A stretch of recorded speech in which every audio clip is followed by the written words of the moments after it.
महापरिनिर्वाण दिवस को दोबारा से ताकत देने का आकाश आनंद जी काम कर रहे हैं, तो क्या दोबारा से जो मान्यवर साहब कांचीराम साहब ने कहा था, मान्यवर साहब के लिए कहा जाता है कि मान्यवर तेरी नेक भाई तूने सूफी कौम जगाई, तो क्या लगता है कि ये कारवा जो निकलने वाला है जो दोबारा से सूफी कौम को जगाने का काम करेगा? देखिए, मानव कांचीराम साहब की चाहत है कि बहुत हमारा राज तुम्हारा अब नहीं चलेगा, नहीं चलेगा के तहत उन्होंने इस देश के अंदर अपनी जिंदगी 3 बार उत्तर प्रदेश में सरकार बनी, 4.5 महीने, 6 महीने, 15 महीने सरकार बनी, और उनकी चाहत थी कि देश के कोने कोने में मतलब ये बात फैल। आज इनकी जो युवा पीढ़ी है उसकी जिम्मेदारी है, हमारे माध्यम में आकाश आनंद जी को नेशनल पॉलिटिकल पूरे देश में इनको जिम्मेदारी सौंपी है, और आज वो इधर हमारे 16 दिवस के मौके पर वो इधर पहुँचेंगे, और यहाँ से लगभग 5 किलोमीटर का रन, क्योंकि मानव कांचीराम साहब ने इसी जगह से जहाँ हम लोग खड़े हैं यहीं से इस देश का कारवा शुरू किया, बहुजन समाज पार्टी का कारवा शुरू किया, और जहाँ पर उनकी अस्थि रखी है बहुजन प्रेरणा केंद्र में 12 गुरुद्वारा में 14 में, तो वहाँ पर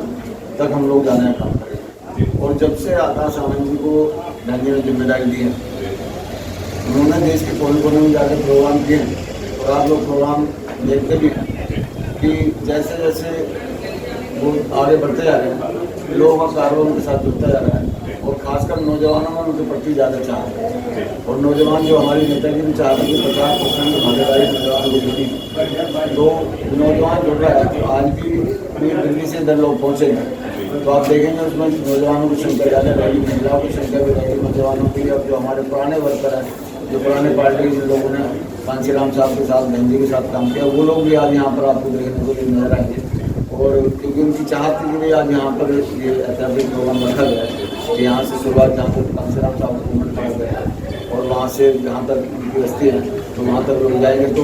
इतना उत्साह है लोगों के अंदर भी, वो करेंगे कि भाई चाहे बुजुर्ग भी हो करेंगे, मैं भी करेंगे। महिला सिंह साहब, यहाँ पर महिलाओं की आप बता रहे हैं, बच्चों की भागीदारी बता रहे हैं कि बहुत ताकत से बसपा आज दोबारा से कार्य करना चाह रही है, और यहीं से मान्यवर साहब ने जो कारवा शुरू करा था वह कारवा दोबारा ताकत में नजर आ रहा है। आकाश आनंद जी को किस नजर से देखते हैं, क्या रणनीति है उनकी आगामी? मुझे तो राजस्थान, केरला, तमाम प्रदेशों में उनकी राजनीति बहुत अच्छे शिखर पर दिखाई दे रही है, लेकिन किस नजर से आप देखते हैं और क्या स्ट्रेटेजी के तहत वे कार्य कर रहे हैं नई बसपा खड़ी करने के लिए? देखिए, इस देश के अंदर जैसे ही बहुजन समाज पार्टी ने उभार लिया है, और बहुजन समाज पार्टी आज भी नेशनल पार्टी 3 नंबर की ताकत है, मगर जब आपका वोट हिलाए नहीं हिल रहा, तो जो यहाँ के चालाक किस्म के लोग हैं जो राजनीति कर रहे हैं, उन्होंने क्षेत्रीय दल, छोटे छोटे दल, संगठन बना के मतलब इसको कमजोर करने का काम किया। मगर जैसे ही आकाश आनंद जी ने क्षेत्र में निकलना शुरू किया, तो आप देख रहे हैं उनकी गतिविधि कम हुई है, और बहुजन समाज पार्टी की गतिविधि दिन ब दिन बढ़ रही है। तो इससे ये आगाज लगाया जा सकता है कि आने वाले दिन बहुजन समाज पार्टी का होगा, जो लोग भटके, क्योंकि इस देश के अंदर जो मेरा मानना है कि इस देश के अंदर ब्राह्मणवाद और अम्बेडकरवाद, जो ब्राह्मणवाद और गांधीवाद से अम्बेडकरवाद लड़ाई लड़ रही है। इस देश के अंदर अम्बेडकरवाद का जो चाहते हैं कि समतामूलक समाज की स्थापना हो, हर जाति धर्म के लोग मानव सम्मान मिले, भारतीय संविधान में जो उनके हक और हकूक़ हैं वो सबको मिलना चाहिए, ये अम्बेडकरवाद की चाहत है। मगर गांधीवाद और ब्राह्मणवाद ने गैर बराबरी की चीज़ को रखा है, तो जैसे ही अम्बेडकरवाद ने उस पर विजय पाई, तो इन्होंने तुरंत एक फ्री बात शुरू कर दिया कि उन लोगों ने कि यदि अम्बेडकरवाद को रोकना है तो इन गरीब लोगों को फ्री चीज़ें नहीं चाहिए। तो आज जो हमारा लोग भटके कि भाई फ्रीवाद में कोई फ्री मतलब पानी चाहिए, किसी को बिजली चाहिए, किसी को नौकरी, किसी इस तरह का जो उन्होंने प्रलोभन देना शुरू किया, तो आज समाज ठगा सा नजर आ रहा है, क्योंकि उनकी हालत तो आज भी वही की नहीं है। जो दिल्ली में झुग्गी में रहता है वो झुग्गी नहीं है, जो कच्ची कॉलोनी में रहता है कच्ची कॉलोनी में, यानी उसका घटा है, बड़ा कुछ नहीं है। जो उसकी एजुकेशन में कमी आई है, उनकी नौकरियों में कमी आई है, रोजगार में कमी आई है, तो उन्होंने लगा कि सरकारें हमें दूसरे के दिन बनाते रहे, तो हमें इस देश के अंदर मिलना नहीं है। तो कांचीराम साहब का ये सपना था, और हमारे महापुरुषों का सपना रहा है कि इस देश के हमें हुक्मरान बनना चाहिए। तो जब तक हम लोग हुक्मरान नहीं बनेंगे, तब तक हमारी बात नहीं मिलने वाली है।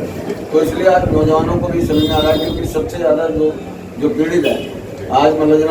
नौजवान है, क्योंकि बेरोजगारी उसके लिए सामने उसके लिए खड़ी है, तो ज़िंदगी उसकी मतलब सफ़र करेगी। तो आज नौजवान भी चौराहे पर है, उन्हें चाहत है कि जो हमारे महापुरुषों के सपना को पूरा करने का काम करेंगे। तो वो क्या लगता है आकाश आनंद जी सपने को पूर्ण कर पाएंगे? देखिए मतलब ना उनकी जो काम करने की सोच है, जो उनकी उम्र है, उसके आधार पर जैसे उन्होंने अभी तैयारी की है और लगातार वो मतलब समाज के बीच में जा रहे हैं, तो लोगों ने मतलब ना इस बात को स्वीकार किया है कि भाई वो अब आगे बढ़ेंगे तो मतलब ना समाज भी आगे बढ़ेगा। जी क्या असर और कितना असर डाल पाएगी उनकी जो रणनीति और तरीका है? देखिए ये तो आने वाला समय बताएगा, और मेरा ये मानना है कि जिस तरह आज उनके मतलब काम करने की शैली है, जो उनकी चाहत है, जो उनके ट्वीट आते हैं या जो उनका जो भाषण है, उससे लोगों को मतलब लोग प्रभावित हैं और लोग चाहते हैं कि भाई ये नौजवान पीढ़ी जो निकल कर आई है तो इसके साथ हमें खड़ा होना चाहिए, तो निश्चित रूप से मतलब ना उसका नया आयाम आएगा और वो समाज के अंदर एक नई चाहत पैदा। हमारे साथ सुरेश आर्य जी भी हैं, उनसे भी जानेंगे। सुरेश आर्य, जिससे कि सीपी साहब ने कहा कि ब्राह्मणवाद और इस वक्त अम्बेडकरवाद बड़ा प्रचंड पर चल रहा है, तो क्या लगता है किस तरीके की लड़ाई ब्राह्मणवाद और अम्बेडकरवाद की है और किस तरह की विजय देखते हैं आप अम्बेडकरवाद की? वो पहले तो आपके चैनल के माध्यम से हम अपने बहुजन मसीहा राष्ट्र नायक मानव श्री काशीराम साहब के परिवार उनको नमन करते हैं, उसे गर्व अर्पित करते हैं। और जैसा कि आपने कहा कि ब्राह्मणवाद और अम्बेडकरवाद का जो सिलसिला चल रहा है इसमें कोई दोहराया नहीं, पूरे देश में मानवतावादी जो विचारधारा है वो फल फूल रही है, चाहे आप ऊपर से जाएंगे साउथ की तरफ भी। और लगातार बहुजन मूवमेंट को बहुजन समाज पार्टी के द्वारा आखिरी बहन जी के नेतृत्व में पूरे देश में फैल रहा है। तो ये अम्बेडकरवादी जो है, हम अगर पीछे से बात करेंगे तो आज से 25-30 साल पहले 10वीं 8वीं 9वीं में होते थे, तो उस समय का दौर और था। आज पूरे देश में नीली किस तरीके के दौर की बात करें, लगातार बसपा का वोट बैंक कम होता जा रहा है। देखिए वोट बैंक जो है वो पूरा एक लोकतांत्रिक प्रक्रिया है, इसमें कई पैरामीटर्स हैं, जगह लोग जा रहे हैं, कई तरह से दुष्प्रचार किया जा रहा है। जैसा कि सबने बताया कि फ्री बात का एक नाटक शुरू हो गया है। क्या कारण है कि फ्री का समझ में ज्यादा आता है और बाबा साहब के मिशन मूवमेंट और मान्यवर साहब की लड़ाई को लोग भूलते जा रहे हैं? मान्यवर साहब बाबा साहब अम्बेडकर ने कहा कि हम इस देश के गरीब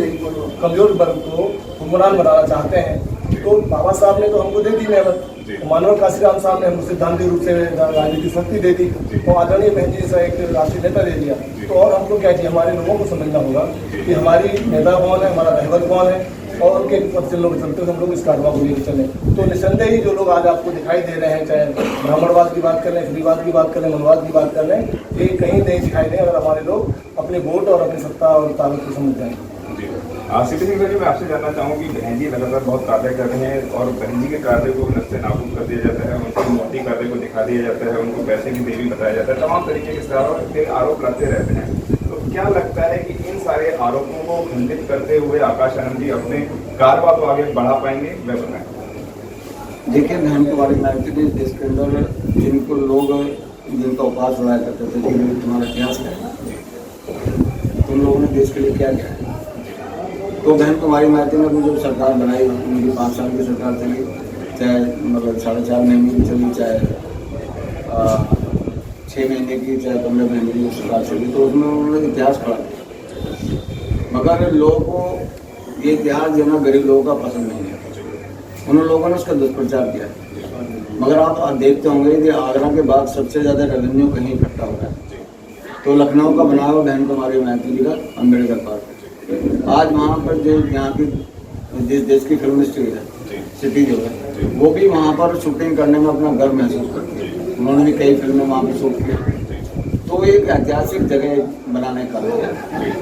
तो इतिहास और हमारे महापुरुषों ने कहा कि जो अपने इतिहास को नहीं समझेंगे वो नया इतिहास नहीं लिख पाएंगे। तो हमारी नेता ने एक नज़ीर पेश की, मतलब एक उदाहरण पेश किया है कि उन्होंने कि भाई यदि आपका साम्राज्य आएगा, आपका राज आएगा, यदि आप राजा बनेंगे तो आप अपने इतिहास को खड़ा कर सकते हैं। तो हमारे नेता ने इतिहास खड़ा किया और आकाश आनंद जी इतिहास को मद्देनजर रखते हुए इस काम को और आगे बढ़ाने का काम करेंगे, क्योंकि ये तो एक प्रदेश की बात भी है। अभी तो पूरे देश पर मतलब हमें शासन करना है। यदि पूरे देश पर शासन करेंगे तो जो संख्या में देश के अंदर 100 में से 85 से ज़्यादा लोग हैं, तो उनका यदि इतिहास नहीं होगा तो फिर मतलब देश तरक्की कैसे करेगा। तो इसलिए मतलब मुझे लगता है कि वो इस बात से और सबक लेकर कि हमारे नेता ने जो छोटे से शासनकाल में व्यक्तियों ने मौका मिला तो ऐसा इतिहास खड़ा किया, और यदि हम पूरे देश पर शासन करेंगे तो हम पूरे देश में अपने इतिहास को, अपने महापुरुषों की बात को लोगों के बीच में पहुँचाने का काम करेंगे, क्योंकि यहाँ के लोगों ने इन लोगों को मौका दिया गया उन लोगों ने जो असली इतिहास है उसको छुपाने का काम किया है और जो नकली इतिहास है उसको लोगों के सामने दिखाने का काम किया, क्योंकि हाँ मनी मीडिया माफिया उनके खेल में रहा है, तो गरीब आदमी अपनी जिद्दोजहद, अपनी नौकरी, अपना खाने पीने में लगा रहा है और यहाँ की सरकारों ने उसका पेट को खाली रखा है। तो जब पेट खाली रहा है तो लोग सोचते हैं कि यार मेरा पहले पेट भरना चाहिए, फिर मगर जना सत्ता की बात करेंगे या उपनार की बात करेंगे। मगर इसी बीच में कांसीराम साहब और बहन कुमारी महती ने लोगों के बीच में चाहत पैदा की कि यदि हम साथ साथ इस सत्ता को भी प्राप्त करेंगे, अपने महापुरुषों के सपनों को भी साकार करेंगे, तो निश्चित रूप से हमारा समाज और तरक्की करेगा। तो उसी सोच को लेकर आज आकाश आनंद जी पूरे देश के अंदर जा रहे हैं और ये कारवा किसी से रोकने वाला नहीं है। अगर आपने अभी तक हमारा चैनल सब्सक्राइब नहीं किया है तो सब्सक्राइब करें और घंटी का बटन बिल्कुल भी दबाना ना भूलें ताकि सभी लेटेस्ट खबरें पहुंच सकें आप पे सबसे पहले।